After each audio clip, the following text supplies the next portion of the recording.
Okay, thank you. So my name is Einar. I'm an architect at Nordkart, and I'm here to talk about. You cannot see my slides, I think. Now you can see my slides. I'm here to talk about what I call the AI puppet dance. And a quick disclaimer: these are like my opinions, and not necessarily those of my employer, and not necessarily not those of my employer either, because my employer is kind of cool. But these are my opinions, so you get my drift. Yeah. Okay, let's see if this works. I'd like to start by sort of talking about how we frame the discussion about AI, because I think the discussion is often framed very poorly, which leads to poor discussions or no meaningful discussions at all. And this is a problem. So the typical framing is this sort of like binary opposition. So are you for, against AI? And it reduces this sort of like complex question to a single bit. Right? And it divides the world in two in the process, and at that point we're no longer really talking about the issues, we're talking about classifications of people. So we're creating two groups of people, those that are for and those that are against. And what's the motive for doing something like that? Well, it's not to discuss the issues. And because language works the way that it does, words come with connotations, which is why we can describe the exact same divide using different words. So each pair of words here are perceived as synonyms for and against. So optimist or pessimist. And we can keep going. Are you happy or cranky? It's just the same divide, substituting different connotations. Are you courageous or cowardly? Are you fast or slow? Are you part of the future or are you part of the past? Are you part of the solution or are you part of the problem? Now, why do we do this? So it's not to discuss the issues. It's this kind of binary framing is about tribal membership. Right, so which tribe do you belong to? And I think this is below us as humans. So we pride ourselves of being like the thoughtful amongst the apes, right? But this binary divide and creating oppositions is something more primitive than being thoughtful. So the purpose of this talk is to raise this question, and this is one of those rhetorical questions. Right? Do we face artificial intelligence with our own human intelligence? I mean to imply that the answer is no. So quick agenda for this talk. I'm going to talk first about and challenge some narratives that are out there shaping our perceptions and our actions and the way we discuss AI. We're going to talk about hype and reality with respect to investment and what we can hope to get back from that investment with respect to AI. We're going to talk a little bit about the application of AI to programming and whether or not we can expect it to be one of those magical silver bullets that we want. Then I'm going to talk about some of the harms associated with the current AI hype. Finally, I'm going to share some resources that have sort of like influenced and shaped my thinking about these issues. But I'm going to start with a very, very important question, which is this. Are we idiots? And this is, I mean this as an earnest question. And the reason is that we seem to be asking a lot of idiot questions. And I would like to reject those, or sort of dismiss those questions, so that we have space and room to discuss more interesting and useful questions. Now, if there are anyone in the room wondering, are you for or against AI? Me personally, right? I'm not going to answer that, and the reason is that it's an idiot question. It doesn't matter, right? So it's below our dignity to answer questions like that. I'm not going to answer it. Whether I'm personally for or against AI has no bearings on anything, right? And also, AI is badly defined. It's a lot of different things, so it's not even really possible to answer, right? So that's an idiot question. Same goes for this question. Is AI good or bad? Right? It's an idiot question because AI is a million different things. Some of those have both good and bad sides. Right? So it's this sort of like ambiguous state. So to reduce it again to a single Boolean is something that idiots would do. Right? And I'm not an idiot. I don't think you are idiots. So we shouldn't be asking these kinds of questions. This here is AI hype or useful? That is also an idiot question. It's not one or the other. It's perfectly possible to be wildly overhyped and still be useful in some contexts, right? This is a false dichotomy. False dichotomy are for idiots. Has AI come to stay? This is an obvious idiot question, right? AI is a very broad field. It's been along for like 60 years or something like that. 60 plus years of research and development. There are a lot of systems out there that fall under the umbrella of AI that have been there for a long time. So they are obviously not going away. They are integrated in society. No one doubts that AI is here to stay. So why are you asking this question? This makes this an idiot question as well. I'm not going to spend any more time on that. Is AI a flop? What about this question? This is a little less obvious. It depends on what you mean by a flop. If by a flop you mean that in 3 years' time, all the generative AI stuff is going to have magically disappeared from the world, then it's obvious an idiot question. Right? Of course, we will have a lot of generative AI tools and systems working in the future as well. So it's here to stay in that sense. If you mean by a flop that a lot of people will be disappointed that it wasn't the magical revolution that they thought it would be, and that it had less impact than they thought it would be, then it's a more difficult question. Time will tell. And we have been disappointed before, which is why we have this notion of AI winter and AI spring. Yes. So, okay, let's backtrack. What is AI? AI is badly defined. So what are we really talking about? Often, I think we're mixing different connotations of AI together, different things together, and that's not good if you want to ask better questions. Now, as a technology, AI has existed since the late 50s. There's been a lot of research under the umbrella of AI, this concept. And in a sense, the fact that AI is vague has been a benefit for the width of the research.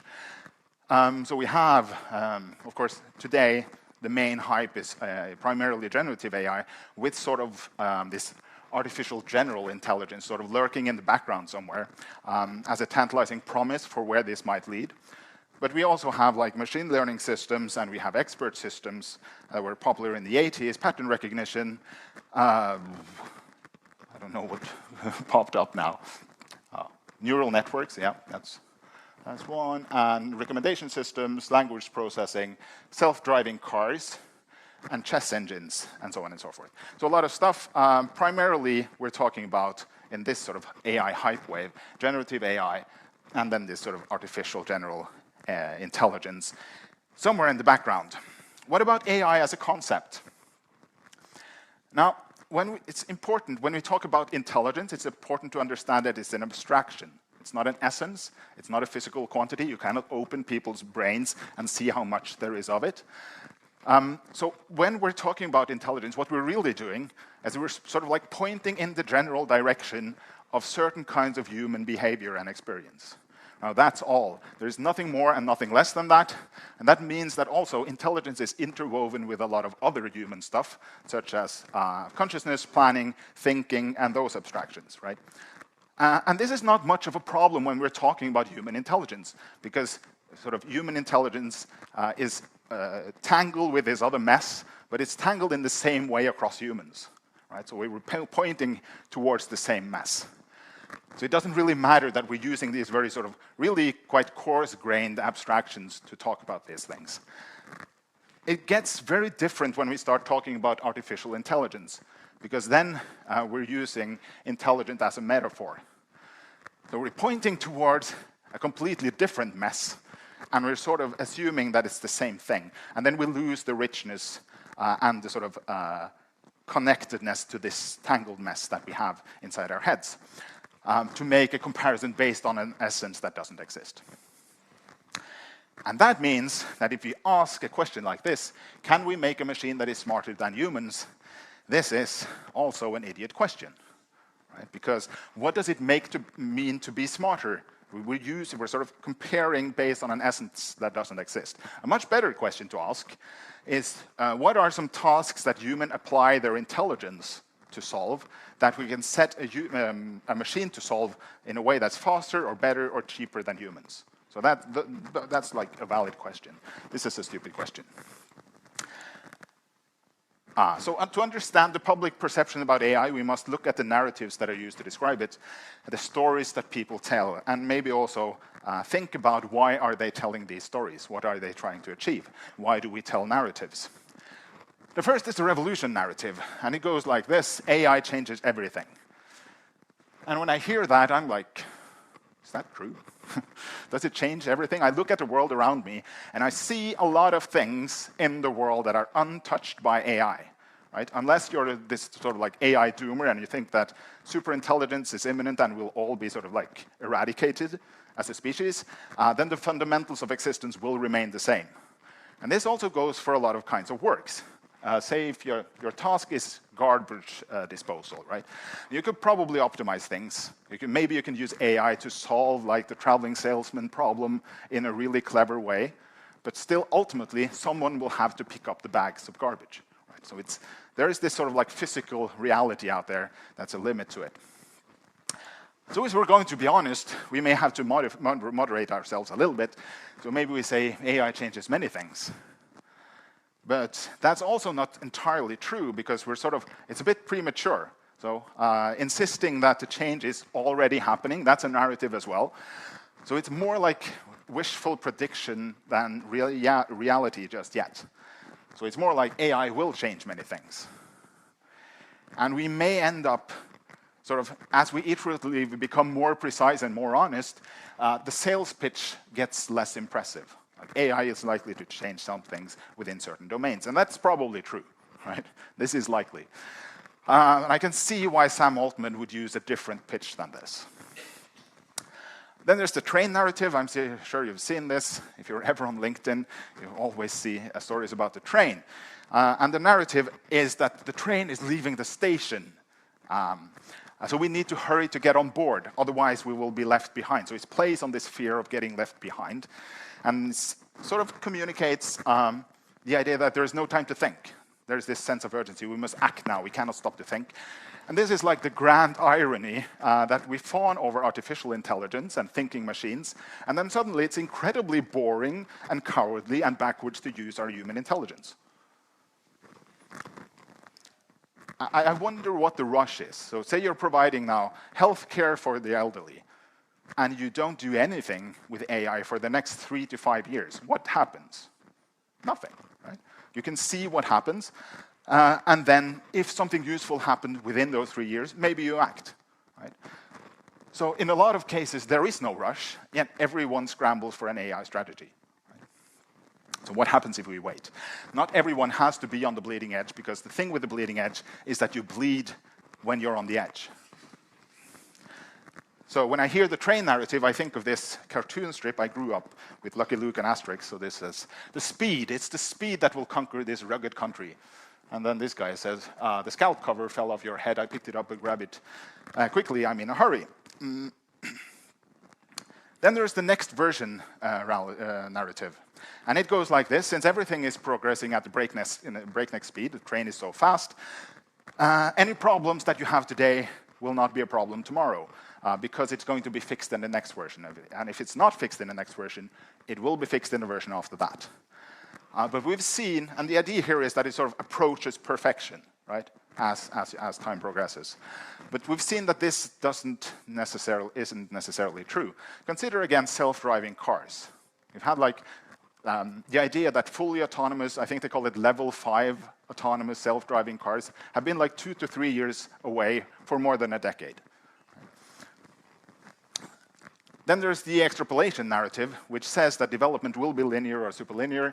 So if you have a graph, the expectation that it's going to be either the blue one, and if it's not the blue one, then it's going to be the green one. Whereas in reality, most technologies follow something like this, where progress is rapid in the beginning and then it sort of peters out. Even Moore's law, which has been famous for this rapid increase, have finally been broken, even though people like to pretend that it hasn't. And it's worth remembering when we plot stuff like that, what are we really plotting? In the case of AI, if we plot one of those graphs, what are we plotting? Is it intelligence? Because intelligence is an abstraction. We just talked about this. It's not an essence. It's not like something you can pour into a glass and see how much it is. So it's very, very hard to say that you have twice as much now than you had before. Or it's easy to say, but it doesn't mean anything. Right? What would it mean to say that a human is twice as smart as a turtle? It doesn't mean anything. It's completely arbitrary. And the same goes for other candidates, such as capabilities or powers. These are, or power, these are all abstractions. And maybe you can sort of like count the parameters in your model or something like that, but then you're counting something that's not really interesting. Then there's the brainiac narrative, which is kind of amusing, really. And the idea here is that the people who work on AI are super intelligent, so they cannot possibly be wrong. Right? They're much smarter than I am, so how can I be saying that they're wrong? And this is like the Sheldon Cooper argument, right? I'm so smart that I would know it if I were wrong. But in fact, history is full of like highly intelligent idiots. And in fact, research suggests that high IQ people are susceptible to sort of being blindsided by exactly this bias. Right? They are so used to being right that they cannot really imagine being wrong. And this is a problem. Then there is the narrative of artificial general intelligence, which sort of forms a backdrop for the narrative of generative AI as well. And the idea here is it's not really a narrative as much as it is a claim. It's stated as an axiomatic truth that artificial general intelligence, much like self-driving cars, is just a few years away. It's a bit scary, really. Right? What are we going to do when it happens? And the belief that this artificial general intelligence is imminent and will arrive is sort of a guarantee for the progress of AI as a field in general. So there's this self-reinforcing feedback loop, right? So what we can do with generative AI tools today increases our faith in the fact that we will have this artificial general intelligence soon, and then that idea increases faith in what these generative AI tools will be able to do as well. Finally, there's the singularity narrative. The main proponent of this is the futurist and transhumanist Ray Kurzweil, and the idea here is that if we create a machine that is smarter than us, this is one of those idiot questions, if we manage to do that, then that machine surely can create a machine that's even smarter than itself, and so on ad infinitum. And if we can pull this off, then we have infinite intelligence. And that kind of reasoning is based on the idea that intelligence is an essence and not an abstraction, and it's determined by sort of this mathematical model that everything goes into the sky. And these narratives are not independent, they are sort of interwoven, they reinforce each other and paint this picture of inevitability. And I think we should do more to challenge them. And it's kind of ironic, because these large language models have been described as stochastic parrots, and yet here we are, being the real parrots, sort of repeating these narratives without examining them too much. I think a much better approach for engaging with emerging technologies is through Neil Postman's 7 questions, which is outlined in a book called Technopoly, I think. First is, what problem does it solve? And it's important not to be naive when you're asking questions like this. You might think that for AI, the question is, well, everything, because we apply intelligence to everything. A very different perspective is that it solves the problem of wage expenses for employers. That's a different problem. Whose problem is it? What new problems does it create? Which people will be most impacted by it? And are these the same people who will stand to gain from it? Or there's a different group of people? And which shifts in economic and political power will result? We've seen a tremendous accumulation of wealth and power onto very few hands over sort of the last decades. And the current AI hype is a continuation and a radicalization of this process. So this will continue. And then finally, what unintended uses will it have? And we very rarely talk about these things. So, okay, let's start to dig a little bit deeper into this hype and reality of the current AI wave. And I'm not going to argue that AI is a hype, I'm just going to show you this picture. And it's an indication of hype when the advert focuses on the fact that it's AI more than what you can actually do with it. And it's also very important to note that there is no way you can sort of revolutionize the brushing of my teeth. Right? It's already perfectly adequate. I have like a stick and a brush on the end of it, and that's it. You cannot make that twice as good, 10 times as good. There is no revolution there. And this is, in a sense, this is amusing. This is just like, haha, we can laugh at that, right? But I'm generally concerned about the effect of hype on free will, right? Because it may not matter whether or not you sort of believe in the claims of the AI hype. It may be that you have to play along nevertheless. Because if you don't sort of get on board the train, you may risk losing out in the struggle for resources and attention. Right? And that forces people to put an AI spin on everything they do, even though they don't really want to, and even though there's not really much potential for AI in there, they sort of have to force it in there anyway. They have to pretend that there is. But okay, so how much should we invest in AI, or any given technology for that matter? And that, of course, how much should we invest? That depends on our expected returns. And if we believe, this is where the singularity narrative is really important, right? If we believe in the singularity, then we can look at infinite returns, because we trigger this, basically the creation of infinite intelligence, and that is like inventing magic. Then you can sort of solve all the problems in the world. We can have cold fusion, we can cure cancer, we can reverse aging, and so on and so forth, right? And then you have these infinite returns. And when you have infinite returns, what can you invest? Any finite number, right? Any finite number is worth it if you have infinite returns. So you can invest trillions, you could use like Scrooge McDuck numbers, and it will still pay off, because there are finite numbers. Of course, it's much, much harder if we don't believe that the returns will be infinite. Because when we don't have infinite returns, then we have to talk about stuff like opportunity cost, which is basically the cost of doing this and not doing something else that we could be doing instead. So what is the opportunity cost of this AI hype? There are a lot of problems in the world that we know how to solve that have nothing to do with AI, but it's hard to get funding for those things these days. Okay. So if you look at the claims that AI revolutionizes everything from programming to toothbrush, what does that entail? What does it mean if we have a revolution? What qualifies as a revolution? So is it 10 times better or faster or cheaper or whatever it is that we're trying to quantify? Or is it twice as good? What, 10% better? Is that a revolution? It's starting to get like not feel revolutionary. But I mean, even 1% is an improvement, right? If everything else stays the same, 1% is good. Right? We can live with that. Of course, let's hope it's not there, right? That would be very disappointing.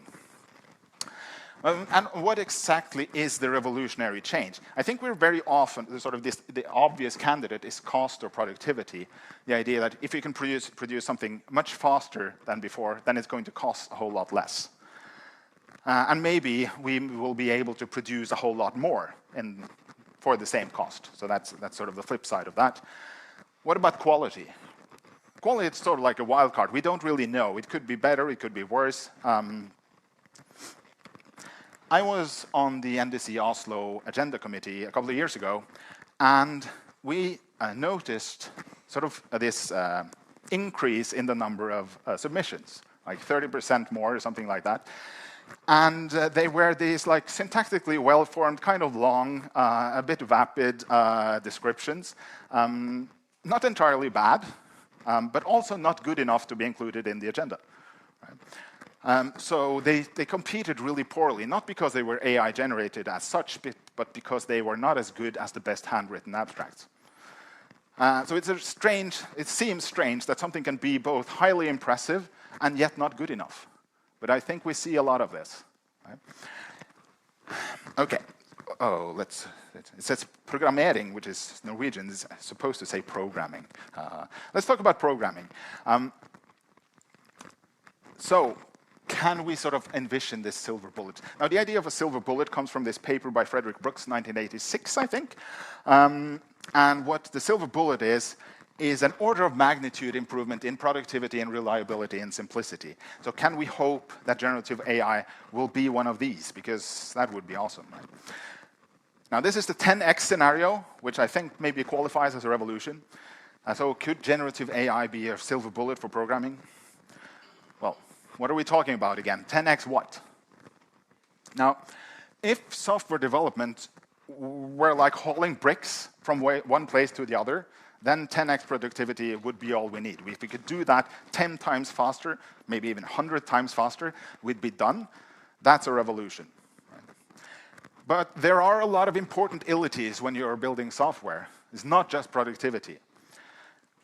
So we have productivity, reliability, stability, observability, evolvability, ownability. These are really important and also very easy to make up more of. Right? I just wrote down some. I bet you can come up with 10 more that are also important.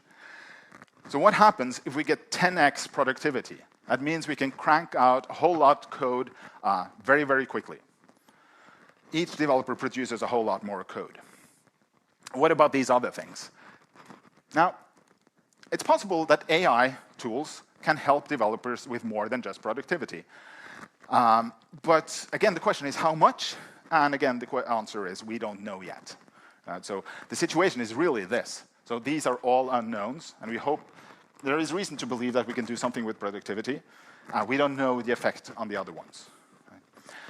And the theory of constraints tells us that the bottleneck will sort of move to the weakest step in the process, right? Which means that we need 10x for all of them if we're going to hope for a 10x improvement for the whole thing.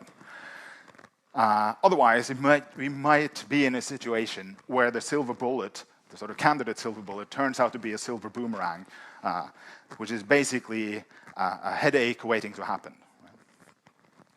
And the reason for that is that we build systems that have effects in the real world. That's why we build them, after all.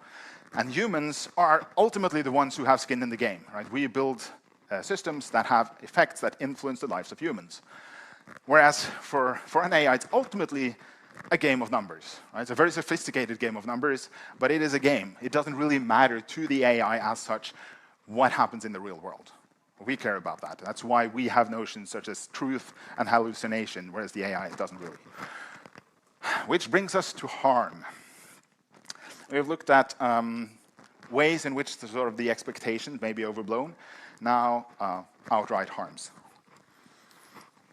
And it's important to say that these harms are not necessarily intrinsic to AI as such, but I think they are sort of features of the AI wave and the way sort of AI is being applied in the world today. Right?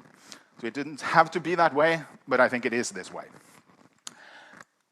An obvious harm is increased sort of high consumption of energy and resources in a world that's already hard-pressed for energy and resources.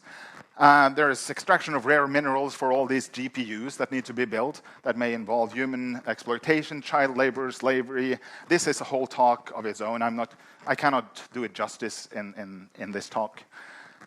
There is also, one thing is the direct harm. There is also the declaration of intent. Right? It's clear from the actions of the tech giants that they are not interested in sort of contributing to lessening the pressure on resources. Right? It's very clear that they will try to grab as much energy and resources as they possibly can. And this should have implications for our relationships with these tech giants. We are, of course, looking at the destruction of livelihoods. Who's in danger of this? In principle, everyone who sort of performs some task that it produces data that is used to train a model with the intent of having a machine doing that task in the future. Some obvious examples are creatives. These are the people who make things that make life interesting. Journalists, basically attacking the livelihood of people who spend their time, or should be spending their time, distinguishing facts from lies. Right? I guess this was already on the decline before AI, but it's accelerating. And programming, we'll see if it's a good idea or not to fire programmers or not. But executives will act on bad ideas. We know this.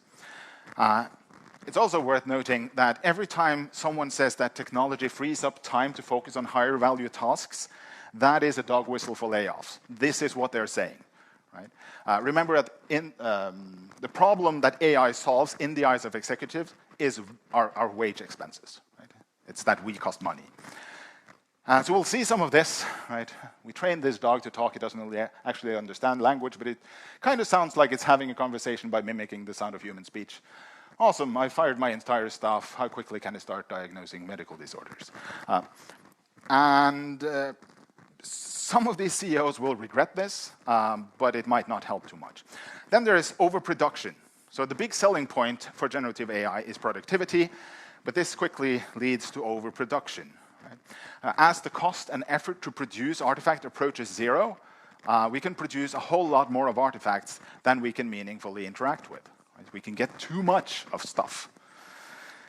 So it's incredibly easy to generate more output than anyone could sort of meaningfully interact with in their lifetime. So we can have an infinite amount of mediocre to bad content. And this applies both to the corporate setting and outside it. At work, you may have like overzealous coworkers who produce sort of this flood of memos and demos and reports that no one will ever look at. They're being highly productive and producing no value.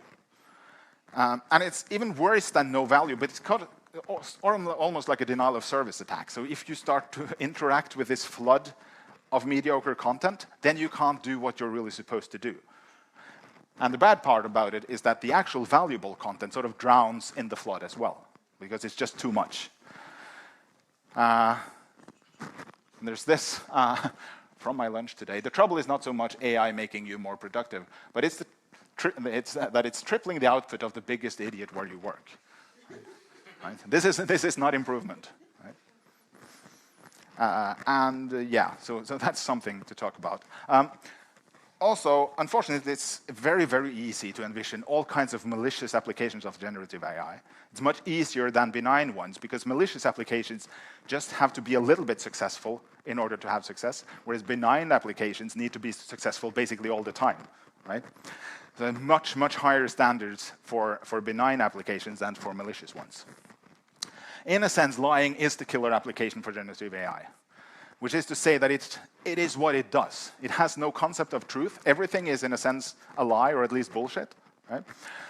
It's just about plausibility. It lends itself perfectly to producing plausible lies.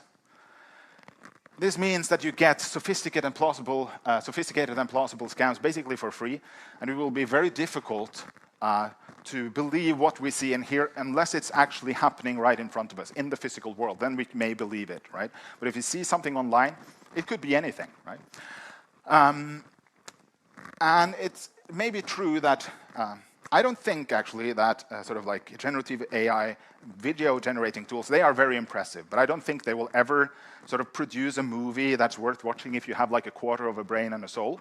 But it is more than good enough to create something that's plausible footage of anyone in the world, basically doing anything you want, any heinous crime, admitting to anything you want, that will be plausible, right? And that will be good enough for that. So you can look forward to tailor-made disinformation based on your activities and detailed, intimate knowledge about your life. This obviously also applies to propaganda. It's very hard to, when I was making this talk, it's very hard to stop making slides, because I saw this morning, right? This is apparently, the Irish are having a presidential election this Friday, and yesterday someone published this deepfake video where one of the candidates apparently resigned from the race, right? Withdrew from the race. And this is terrible. This is already happening, right? People are doing this, and this is very plausible. I watched this video. Unless you're sort of like tuned in and think this might be fake, you might not get it, right? So it went viral on Facebook. Go figure. So all this sort of like undermining the whole notion of truth, which is very dangerous. Basically, we're looking at the death of facts. Indisputable facts about the world will be very hard to come by, and they will be drowned out in a sea of possible plausible facts. So in a sense, we will all have to choose our own truths, even if we don't want to, even if we really want sort of actual truth, we might have to choose our sources. And of course, this will lead to increased polarization, destabilization of society, paving the way for so-called strongmen and fascism that we're already seeing. So that was the malicious applications. What about dystopic applications? This is a different breed. There are many of these as well. So here's an example. The idea is to train an AI copy of you on your personal data, ideally harvested over many years. And then if you end up in a coma, then they can ask this chatbot of you whether or not they should turn off the switch, right? Continue giving you life support. And of course, obviously, the answer here is no, what the fuck is wrong with you? But we don't know what terrible applications will actually be put to use. And people, sort of loved ones in this situation, are very vulnerable, and they will be looking for help. Right? It's a terrible decision to make. So they might make some bad decisions by outsourcing the problem to a chatbot. If you think it's too unlikely that this will happen, this is already happening. Robin Williams' daughter, who lost her father to suicide, is receiving a flood of these like AI-generated videos of her father that neither he nor she ever consented to. So they're basically animating his corpse and making him say things, which is, as she says, it's gross and not what he'd want. It's a terrible thing to do, but it's something that people are doing today. Then there are poor applications, too. These are sort of not as bad, I guess, but still kind of bad. This is kind of funny. This is a picture used by Nes kommune, Nes municipality, to promote a service for families. I think it seems like you noticed the problem here. But I sort of highlighted it, right? So there's half a baby on one of the plates, and the rest of them are having spaghetti. And there's also, apparently, two of these guys. There are two clones of the same guy, but that's sort of less striking. The main problem is the baby being served for dinner. Now, Nes kommune quickly published an updated picture, which removed the baby, kept the human clone. And this is one of those, if you zoom in, you shouldn't zoom in on the faces, because that's sort of like the stuff of nightmares. And you also have these problems with hands and fingers that are familiar. But of course, these things will improve over time. So there will be fewer sort of like terrible artifacts in the coming years. But the important thing here is, that might not improve is what you could call output blindness, which is the phenomenon that you just don't check. There is no way that Nes kommune actually looked at this picture, because they would have seen the half baby, right? So they did not see this. They were not using their eyes. You are so happy that you produce something that's superficially okay, that there is something that switches off in your brain, which is this output blindness. Otherwise, we would not see these cases. It is sometimes amusing. Sometimes it can lead to poor policy decisions. There are multiple cases now of public sector in Norway using generative AI to create reports that are then used for policy decisions. And some of those reports have like glaring hallucinations in them, which could potentially influence the policy decisions, which turns these poor applications into irresponsible and harmful use. Then we may be facing the death of the web as we know it. And I know this sounds a little bit alarmist. There is something called the dead internet theory, which is a conspiracy theory that basically says that the internet has been dead for 10 years, and that is all generated content and bots. I don't think it's true that it's been dead for 10 years, but I think it might be true that that's where we're heading. Right? And it is true that roughly 10 years ago, most of the sort of like amateur web was gone, right? Having been replaced by these sort of walled gardens owned by big corporations. As Google is sort of shifting towards AI-generated responses to searches, third parties are cut off from internet traffic, which reduces their revenue and disincentivize them from producing content. So basically, Google is trying to create their own walled garden, and the rest of the web is basically suffocated. Right? They get no oxygen. Then there is the poisoning by slop. The percentage of AI slop on the web is rising quickly. If you see sites like Pinterest, Instagram, LinkedIn, they are being flooded with this slop, and it's unclear to me how long there will be a human audience for that slop. It's not clear. On LinkedIn, speaking of LinkedIn, you can get AI to help write the post using generative AI. And then you can also get suggestions for responses. Right? And this is completely ripe for automation. It's very easy to close the loop. Why keep a human in that loop?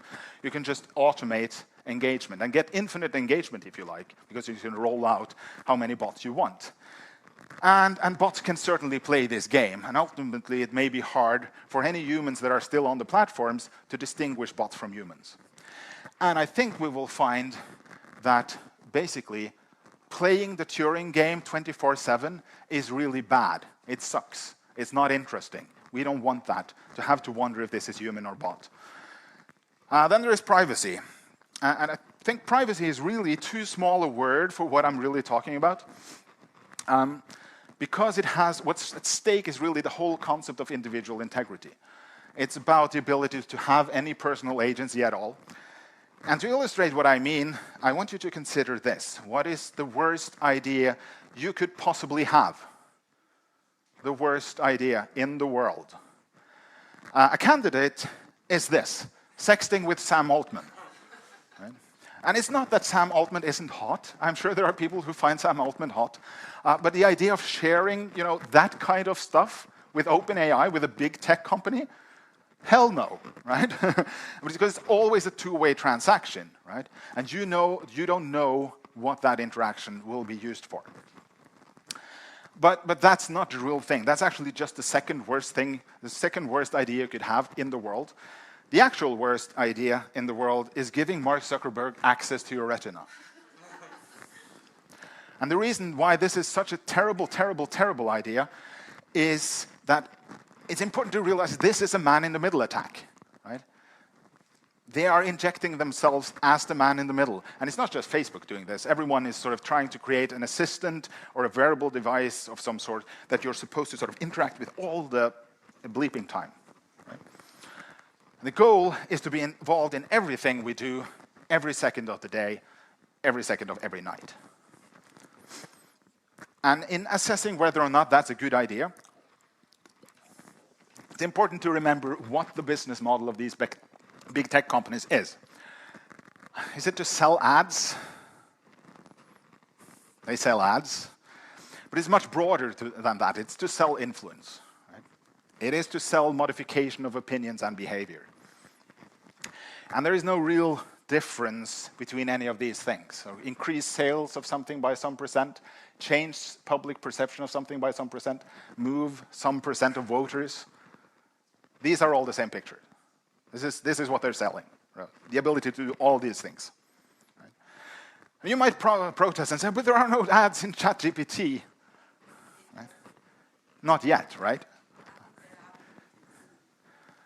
We have seen the pattern, right? We know what these companies will do because this is their business model. This is what they do. Right? And they follow this process of enshittification, which means that they will first try to attract users. They need users, a lot of users, and we've seen how aggressively they pursue users. They're shoving this stuff into everything. Right? Then they will turn to maximizing value for their customers, which is their business customers. They are the ones paying for the modifications of your opinions and your behavior. Right? And then they will turn to maximizing short-term profits for shareholders. This is the process of enshittification. We know that this is going to happen to all of these chatbots. Right? And we don't have to wonder whether or not this is true or whether or not it will happen. We have 20 years of evidence that this is what they do. Ever since Google launched Gmail for free and then started analyzing your emails without consent. So it's important to, I think, really hard what we are willing to share with big tech companies, given that we know what we know. Right? And in particular, also that this can be shared with the governments, right? And that these big tech companies typically respond or answer to US law, not the laws of the countries that you're in. Right? We cannot assume good intent or good faith. Every interaction with any of these tools is an act of surveillance. Every interaction is a leverage point for influence and interference. And that seems like a great time to circle back to these questions. Are we idiots or are we not? Right? I don't think we should be idiots. So finally, to round off some resources, I'm just going to go through this quickly and then I'll publish it on the Slack, right? A list of these. These are some books that influenced my thinking. This is Artificial Intelligence by Melanie Mitchell, a really good sort of like overview of the whole field. The Intelligence Illusion by interesting Icelandic guy, Baldur Bjarnason. He has read more papers about AI than you will ever do, so it's worth reading it just for that. AI Snake Oil by Narayanan and Kapoor. I hope I didn't say it too badly. This is not about AI being bad or something like that, but sort of an honest review of what AI can and cannot do. There is Computer Power in Human Reason by Joseph Weizenbaum. This is the guy who wrote the original ELIZA program, which sort of was the first sort of chatbot that tricked or passed the Turing test in a sense, that tricked people into thinking that there's someone here that understands me. There is On Bullshit by Harry Frankfurt, a very important book to read these days. There is The Measure of Man by Stephen Gould. This is about how IQ testing has been used for scientific racism and so on and so forth. There is Consciousness Explained by Daniel Dennett, and a couple of more books. Neil Postman's Technopoly, The Surrender of Culture to Technology, is a really good book. There is The Age of Surveillance Capitalism by Shoshana Zuboff, also a great book that discusses how this sort of interference in our daily lives has been normalized. And finally, the last book I want to mention is More Everything Forever by Adam Becker, which talks about some of sort of the ideas that are prevalent in Silicon Valley and influencing how they think and what they do. And with that, I'm going to stop. I'm just going to leave you with this sort of joke by Baldur Bjarnason. It says, critics keep talking as if it's useless, but it isn't, it's cheap. And even though it has some flaws, it's extraordinarily effective at some of its use cases. So what? Are we supposed to accept all the downsides of LLMs just because it's occasionally useful? LLMs? No, I'm talking about asbestos. So, thank you.